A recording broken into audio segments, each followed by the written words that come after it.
Hello, everybody. It is Saturday, August the 3rd, 2024. A few years ago, back in COVID times, which seem rather prehistoric now, Michael Lewis came out with what I thought was perhaps the best book on the first Trump era. It was called The Fifth Risk: Undoing Democracy. And it was about what Trump did to the American state. The Washington Post suggested that Lewis's book is a love letter to federal workers and a dig at Trump's willful ignorance towards the state and how it worked. As a kind of broader political science follow-up to Lewis's important book, there's a new book out by a couple of old friends of mine, Kopstein Hanson and Jeffrey S. Kopstein, called The Assault on the State, which takes Lewis's argument in a broader sense, globalizes it, and I'm thrilled that both Hanson and Kopstein are joining us today. Steve, let's start with you. Are you familiar with Lewis's book? Oh, absolutely. Yeah, we cited in our own, as you say, it's really the best account of the amazing attacks on just about every branch of the U.S. federal government under the first Trump administration. And one of our main themes is that it's going to be way worse in a second Trump administration. Steve, I hope you're not telling us that there will be a second Trump administration. No, we are hoping that our book makes whatever small contribution. You may convince the 5 people who don't know who they're going to vote for about whether they should vote for Harris. The subtitle, Jeff, of Lewis's book is Undoing Democracy, The Fifth Risk. But in your new book, Assault on the State, you seem to be arguing that it's not just about democracy, it's about something else in this populist attack on the state, whether it's Trump or Putin or Bolsonaro or Boris Johnson. Explain the relationship between the assault on the state and what some people see as the assault on democracy. Well, if you think about it, there is, first of all, thanks so much. It's great to see you again, and thanks for having us on. If you think about it, you can think about this in 2 dimensions. Most people argue that there is democracy and autocracy. And almost every Trump book out there says the big danger here is the threat to democracy. And we don't fully disagree with that at all. That is a threat. But there's a second threat, which is perhaps sort of not as visible, but Michael Lewis really was getting at, and we try to get at it much more thoroughly. And that is the distinction between good government, good governance, the things we want government to do, right? And really bad governance or personalistic governance, where the government is the plaything of the leader in power. And increasingly, when we were looking at Trump, and not just Trump, we saw a global phenomenon. That is, it's not simply how these guys come to power or whether they ever wish to give up power again, but what they do to the state when they take power. And calling it populism or authoritarianism doesn't really get at what they're doing when they come to power. Steve, populism, of course, is a word that gets used a lot today, but you use another P word in your book, patrimonialism, as a warning about what's happening to the state. So, and please correct me if I'm wrong, you seem to be suggesting in the book, The Assault on the State, it's not so much the functionality of the state that's being undermined. It's still, we'll get our water, we'll get our electricity. We may even get some defense and roads and schools and all the rest of it. But it's a return to a different kind of state, a patrimonial one. Perhaps you could explain that. Yeah, happy to do so. It's a key concept for us. And actually, it came out of an article that Jeff and I wrote together called The Global Patrimonial Wave, which we published during the pandemic. And that's really the source of our book. So what we see is spreading as an alternative to the modern state is a kind of rule that the great sociologist Max Weber identified back in the turn of the 20th century. Very old, as you say, and it's basically the rule over the state as if it's a family business. The ruler feels free to treat the whole country as patrimony, to hand pieces of the state, all its assets, to the loyalist family members and cronies who do his bidding, and we use his because it is typically male. The gendered element is important here. It's patrimonialism. So machismo typically figures into this method of building state legitimacy. And as you say, patrimonial states can wield significant power. They did throughout most of human history. It's a lot more powerful than having anarchical situations or tribal confederations or the like. But the problem is governance, as Jeff was just saying, is typically incredibly poor. You have on and off provision of public goods. You may get your electricity, but perhaps you have a total incompetent person in charge of the electricity grid, but they're very close to the ruler. When Trump starts putting his cronies and family members in charge of important agencies and important diplomatic missions, you see the beginning of what we're headed toward. Jeff, when I was reading the book, I thought, and I'm a big fan of the great movie, the Coppola movie, The Godfather. I know you've seen it many times too. There's that amazing moment at the beginning of Godfather 1 where Corleone, the original Godfather, I think he suggests it to an undertaker or a cake maker. They should trust him rather than the state. Is there a Godfather element to this assault on the state that you argue in your new book? Absolutely. And to just highlight that scene, which I think you're completely correct, that it's very poignant. It is the Undertaker Buenasera, who's coming in on the day of his daughter's wedding. And he asks for a favor. The favor is that to get justice against the people who raped his daughter. And Don Corleone says back to him, why didn't you go to the state? Why didn't you go to the police? Right? After all, you never came to me before. You didn't show me any respect before. And he says, I did. And they went to prison. And all they got was suspended sentence. But I want justice. And Don Corleone said, yes, for justice, you came to Don Corleone. And I'll do this for you. But one day you're going to have to do a favor for me. And in that moment, Andrew, you're completely correct. And that moment captures the essence of patrimonial rule. That the rule is based not on, and he kisses the Godfather's ring, it's based not on the rule of law, not on the president as an office holder and the underling as the bureaucrat, but on friendship, on love, on respect, on personal characteristics and personal traits. And increasingly we find, and it's not just with Trump, we see that all the time with Trump, because all of us are sitting here bathed in American media culture. But if you know Russian, if you know French, if you know Portuguese, you see that exactly the same kind of discussion of rule by affection, rule by respect, rule by self-subordination is really at the core of all of this. Steve, some people might have watched The Godfather and thought this patrimonial system is better than the state. Don Corleone decided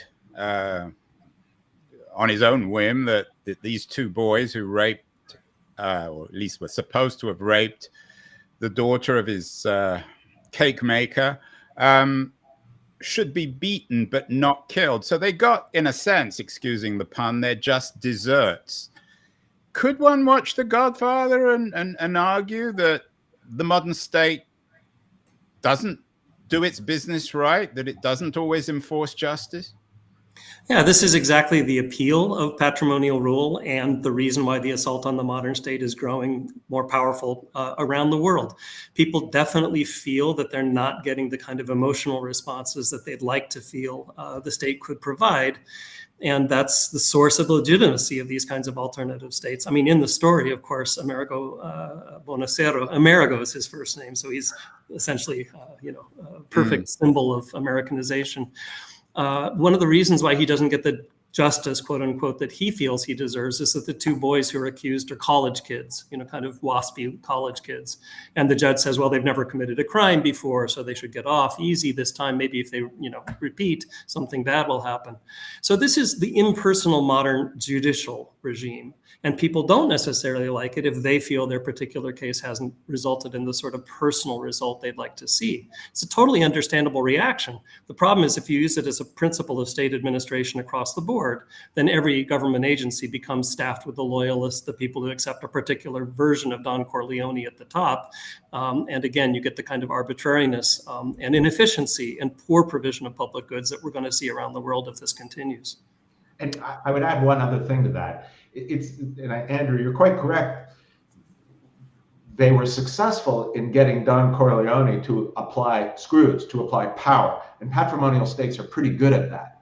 But in the things that require fingers, not thumbs, right, that require subtle regulation, that's the kind of thing that patrimonial states are not very good at. And we're living in a world today that requires subtle regulation as opposed to consistent application of, or arbitrary application of force. Jeff, I know you're a great scholar of Max Weber, the father of sociology, perhaps the most influential social scientist in history. Weber introduced the notion of disenchantment in much of his work, and it's perhaps the glue that holds together all his different analyses.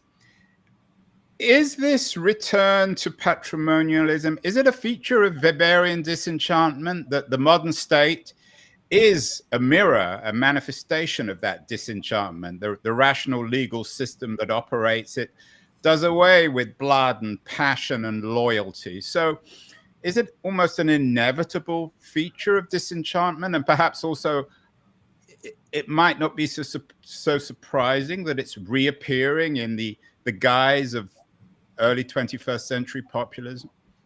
Well, it's true. You know, the Weber uses the word disenchantment. That's a translation from the German Entzauberung, which is demagification. So the end of magic in the world, right? Of superstition. And in some way, Weber thought the creation of the modern state, if not inevitable, it was a logical condition of modernity. Because without the modern state, you couldn't have functioning markets, and you couldn't especially have powerful militaries. And both of those things were absolutely crucial. If you were going to have them, you needed to have the modern impersonal state, not based on the whims of the ruler and his followers. What Weber, although he doesn't really talk about it, there's an implication in there, and Steve knows a lot about this too, more than I do, is that it would be sticky. This outcome of the creation of the modern impersonal state, it would be a sticky outcome. And what Weber did not foresee is that somehow this magic, or the need for the good father, the patrimonial leader, that this would come back, that people who would be so, and let's use the word disenchanted in the more conventional sense, people would be so disenchanted with the modern impersonal state, so alienated by it, so feeling that their needs were not being met, that they would run back to the Don Corleones or the Stalins or the Maos or even the Trujillos in our modern day. Right. So that's my quick and dirty take on. I'm sure Steve's even a great. Yeah, I'm interested, Steve, in your take on it. And is it also possible to argue that, I'm not sure if this is the right word, the ideological consequence of disenchantment is the appearance of a technocratic elite, the very technocratic elite that the Trumps and the Putins of the world loathe so much and seem to be such a successful recipe for populist support? Absolutely. I mean, I think one of the things we're arguing in the book is that our old linear narrative that Jeff referred to, that the modernization process always goes forward, that more rational bureaucracies replace the personalistic regimes of the past, or that you have more rational capitalism instead of more personalistic forms of economic organization. All of that's wrong. There is no direction here in history. There is the technical superiority of modern states. They are better at military affairs, security, public policy. They're better at capitalism.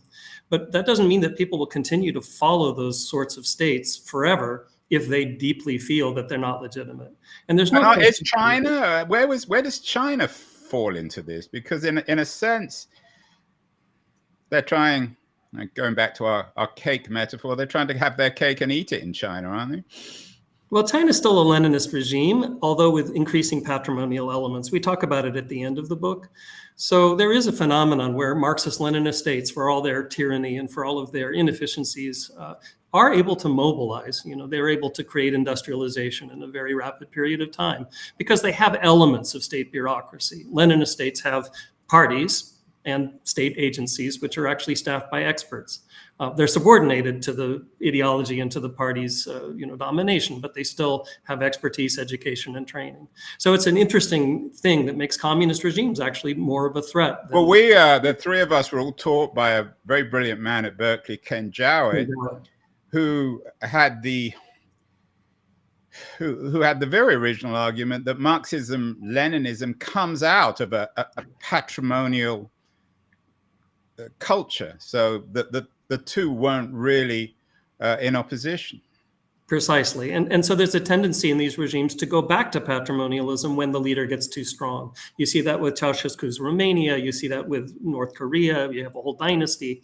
And in the case of Xi Jinping's China, there's an element now of that sort of personalization of a Leninist regime. So, the old tropes of Chinese empire have come back and are almost co-equal now with Marxism in the official rhetoric. And I want to talk about Putin because he seems to be central in your argument after the break. But finally, Jeff, you talked about I talked about disenchantment for you, that translates into the end of magic. Isn't the magic of the modern state, Jeff, nationalism?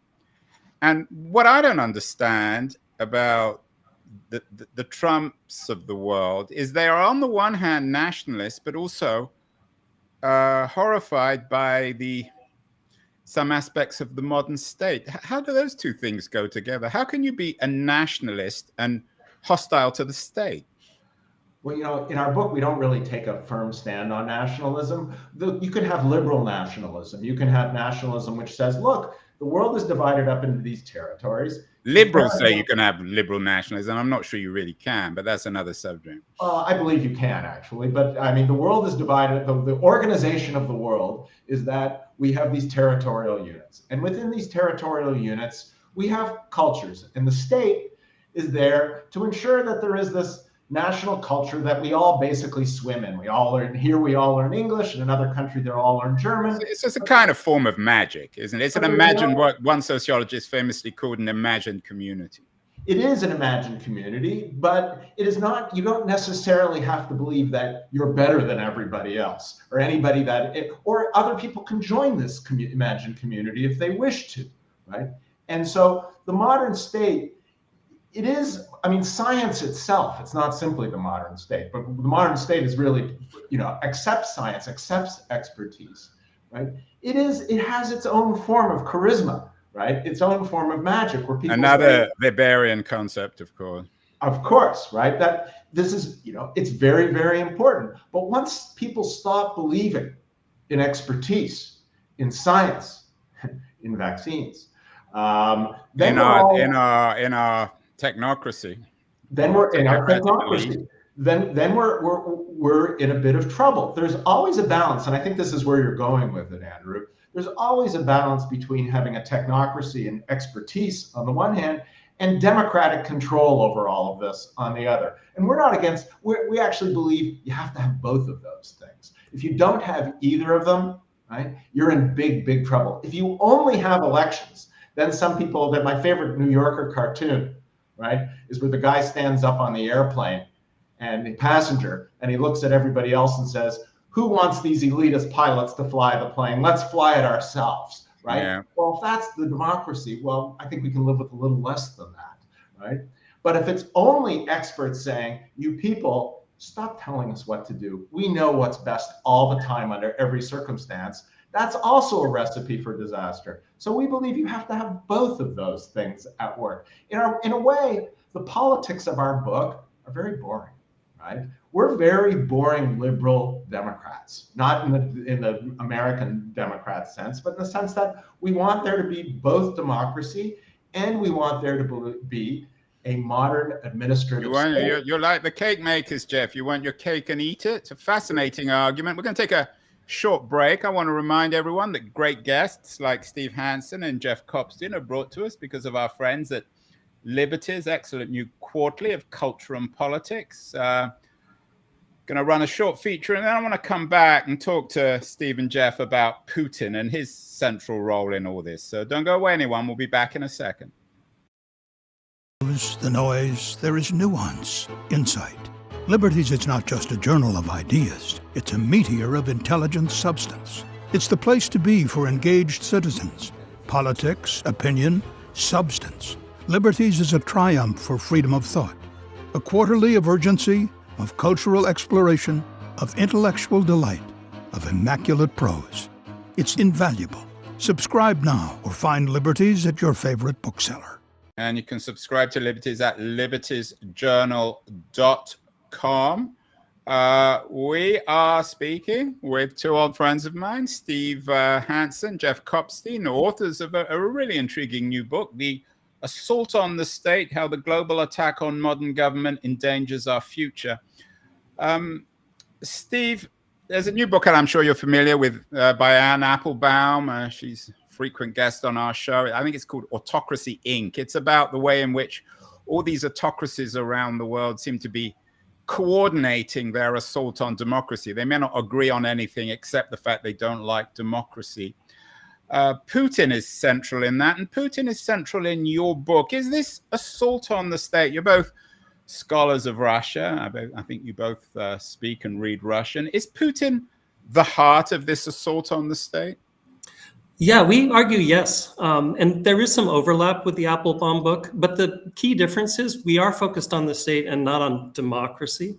And we think that actually is a problem in some of the analyses. Here's the reason. Many of these kinds of people who like patrimonial style politics are really good at elections. I mean, Trump himself is a good example. He may win again, we'll see. Well, he's lost some as well, Steve. I know, I'm going down this depressing path. But the reality is that the opposition to elections is not necessarily at the core of this alliance, but opposition to technocracy, as you've said, and opposition to the modern state that is allied around the world to protect expertise and to defend our notions of the public good against patrimonial arbitrariness. That's very much the common denominator. I mean, when Orban goes to visit both Putin and Xi Jinping, and then Trump at Mar-a-Lago, and goes back to Brussels after that to report his findings, the focus there is on how the states of the world with rational legal authority need to be destroyed from within. That's clearly the goal. Now, you can portray that as a kind of religious calling. You can portray that as a return to greatness of the past. You can portray it as a kind of empire building. Putin started all of those things basically in the 2000s, well before the rest of the so-called populists took it over. So our view is that people don't understand exactly that Putin is the model for many of these people, not just an ally, but a person who really set the stage for what it looks like to build a patrimonial state in the 21st century. Jeff, we've done lots of shows on what some people call the new Cold War. If there is a new Cold War, leaving China out of it, and it's driven by Putin, is this the ideology of the new Cold War, this assault on the state? It's a great question. I think so. Well, you have to say, what does Putin want, right? What exactly does he want? There's been a lot of discussion. Is Putin rational, or is he like this great, realist power politic, right? And we think that sort of misses the point. The point that is what Putin really wants is two things. One is he wants to build a patrimonial state within Russia. But what about his foreign relations? What does Putin want with Ukraine? What does Putin want with Hungary? What does he want with the United States? Right? Now, it's less that he wants to actually pull the strings, right? I don't think that's what actually, and I don't think Steve believes that's what actually is going on at all. What he wants is a world of Putins. He wants a whole world of leaders who are like Putin's. And let's go back to Don Corleone. The image there in the ring. It's the meeting of the five families sitting around the table. That's the image of international relations that he would like, where the big guys, the big boys, all get together and divvy up the territory, divvy up the loot, right? And that's the image for the future. And so, I mean, this idea, what Putin actually wants, right? Steve brought up his relations with Orban, but it was also, remember, his relations with, and also Orban's relations with Boris Johnson in Great Britain, and Boris Johnson's relationship with Trump in the United States, and of course Trump's relationship with Netanyahu in Israel. And this is all one part of a global phenomenon, right? That is spreading throughout the world. It is exemplified. It started in Russia, but it is not, let's say, controlled by Russia. We're not making that sort of argument at all. Yeah, thinking of that and the male element, Steve, we did a show a few years ago with Ruth Ben-Ghiat, of course, very influential writer and thinker on authoritarianism. She makes Mussolini the heart of this in Italy, of course, as a supposedly populist right-wing leader called Giorgia Meloni. Are there women involved in this too, or is it really just a boys' club? Yeah, so that book is a really important one. I mean, we would differ on a couple of things, just on the issue of the strongman book.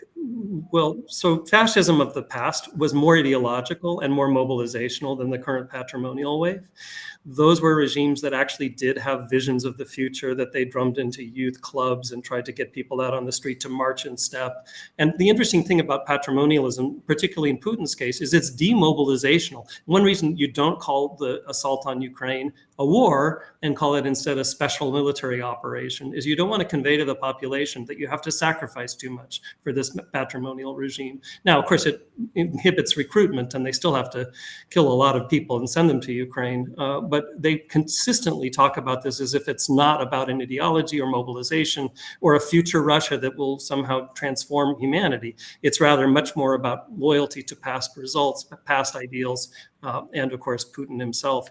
You know, on the question of women, which is really vital here, what's interesting is that in many cases, the kinds of people who take sort of far-right positions in European politics, who are female, like Meloni, like Le Pen, have older male figures in the background of it.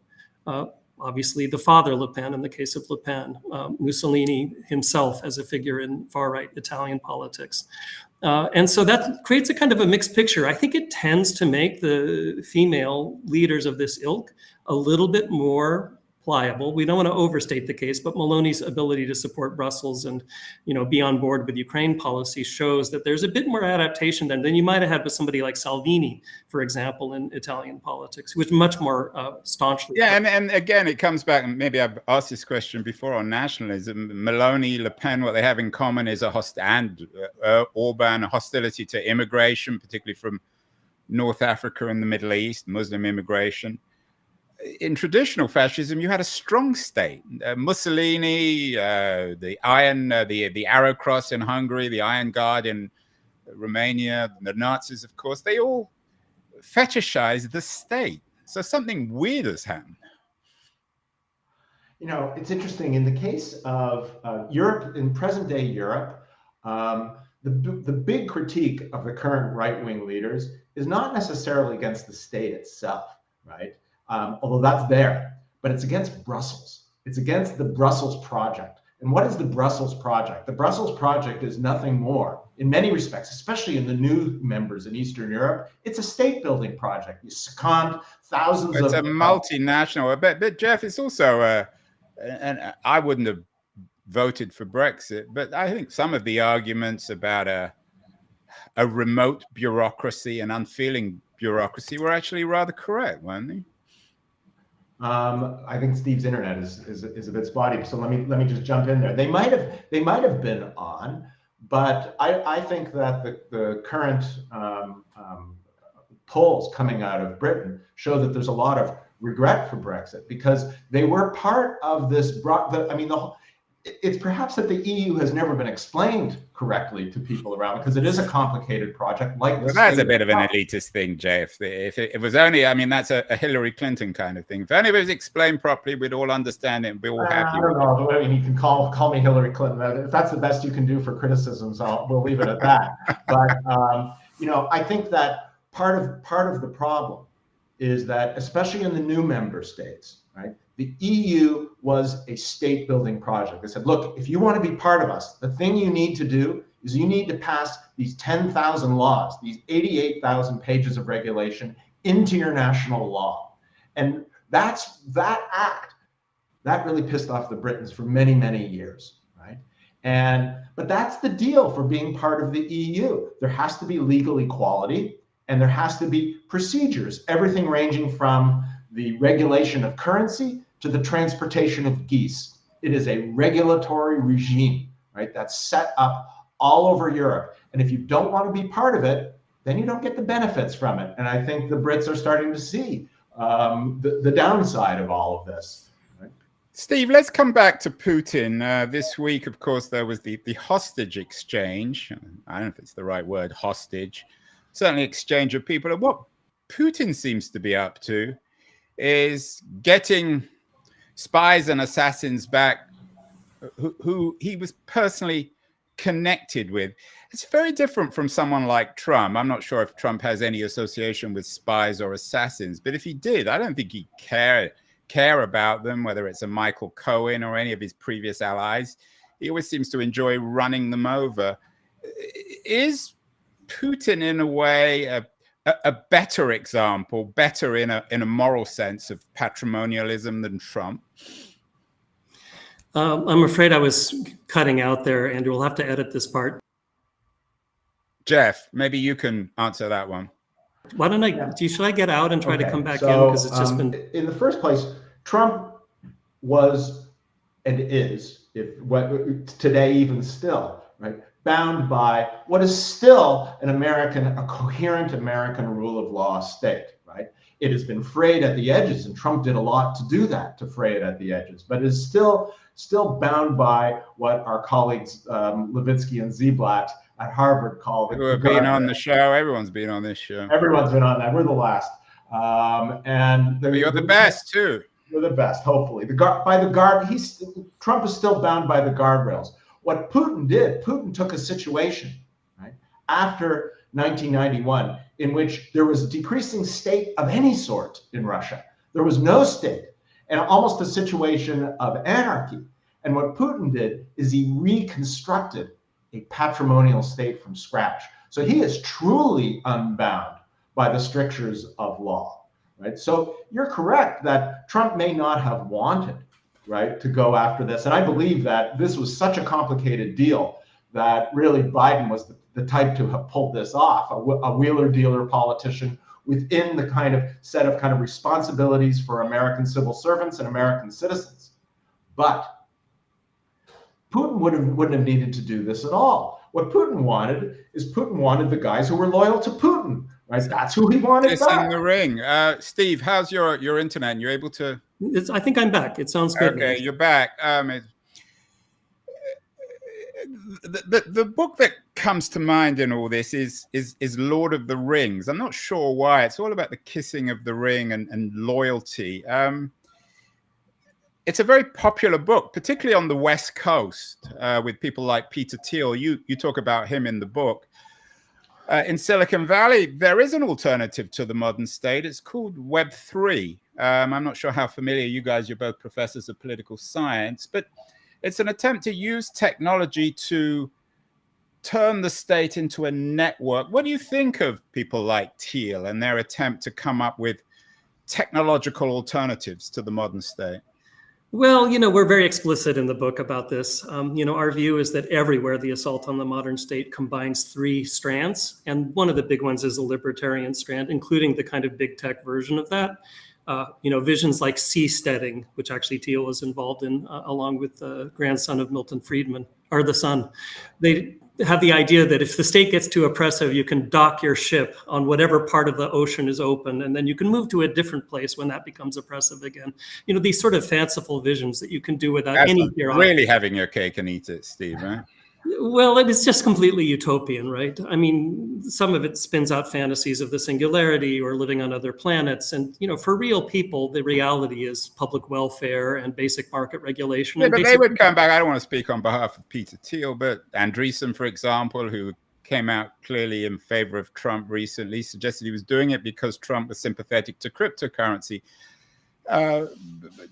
Network technologies like cryptocurrency do offer an alternative to the centralized financial authority of the state, don't they? Oh, I mean, that's the vision, is that they would. Of course, in reality, and it's interesting to see Trump talk about a big hoard of U.S. bitcoins that he would. Yeah, he spoke at a big crypto event last week. He's figured out which direction to go for obvious money reasons. But, in reality, those things require regulation if they're going to not mess up the entire global system.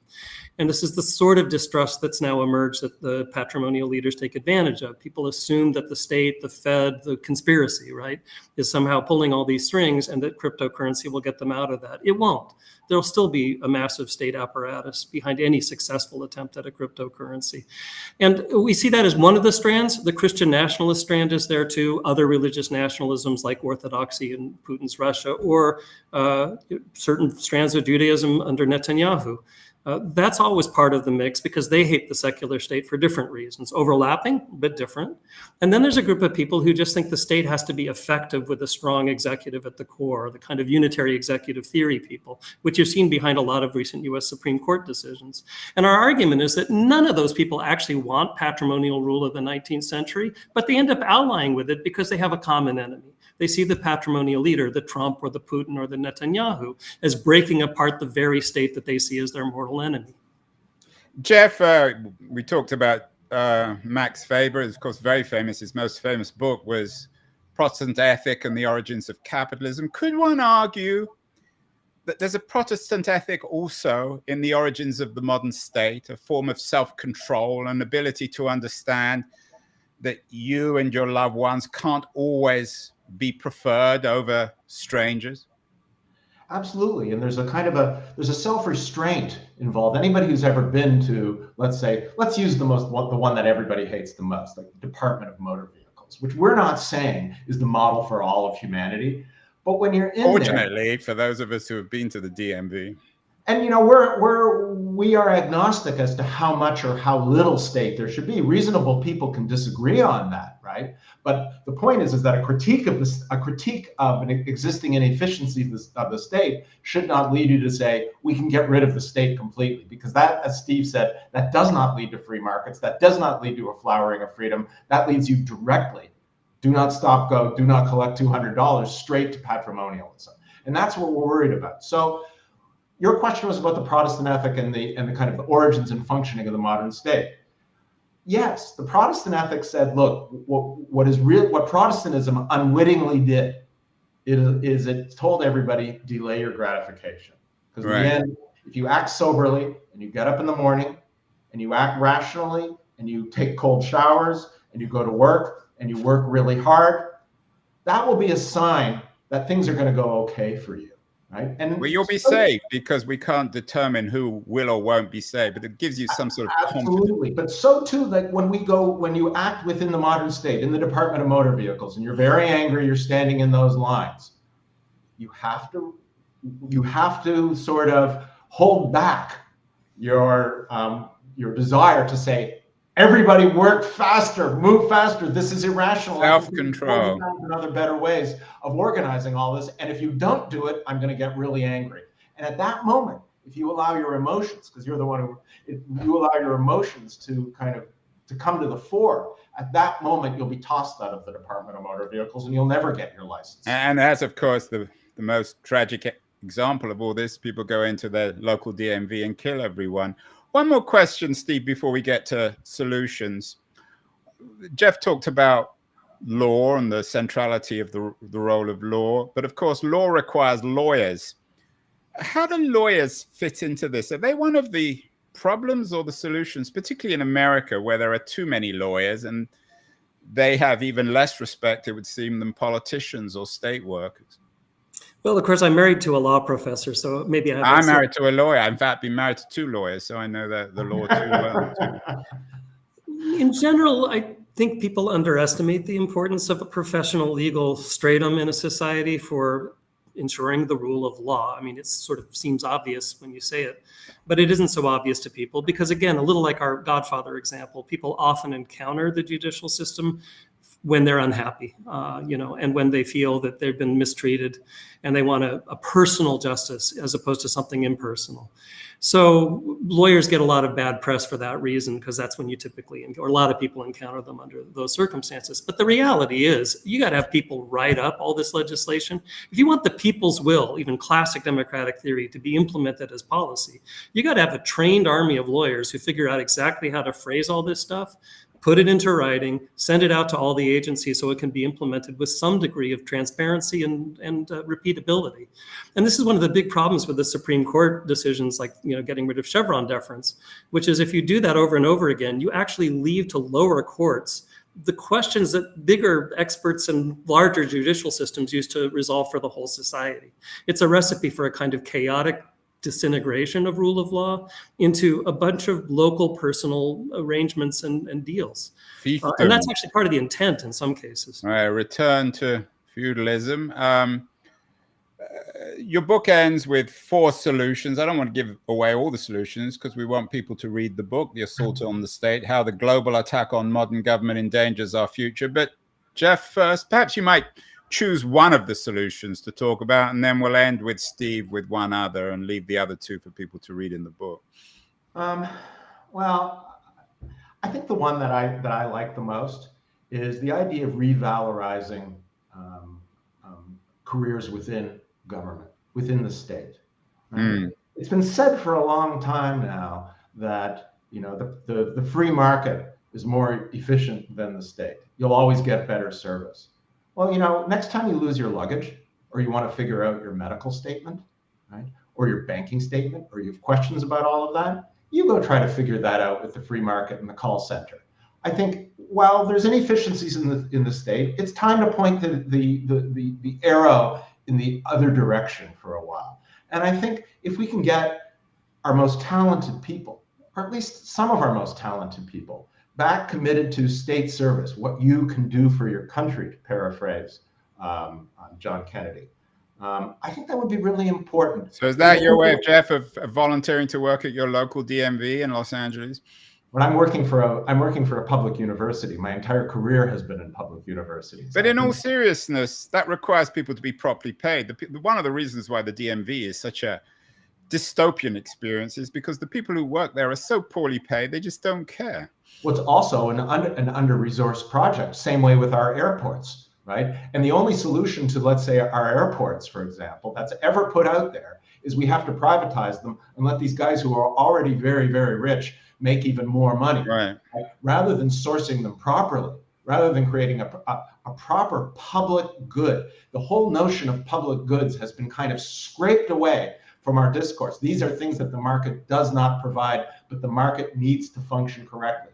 We need a DMV. We need proper functioning airports. It's not to say that every part of this experience is going to be wonderful. We're not proposing a utopia. We're proposing an appreciation of reality. And so are you suggesting, Jeff, that one of the almost inevitable consequences of neoliberalism is this assault on the state, because it eats it from within by replacing most public services with privatized ones? So in the end, everyone thinks of the state as if it's the DMV.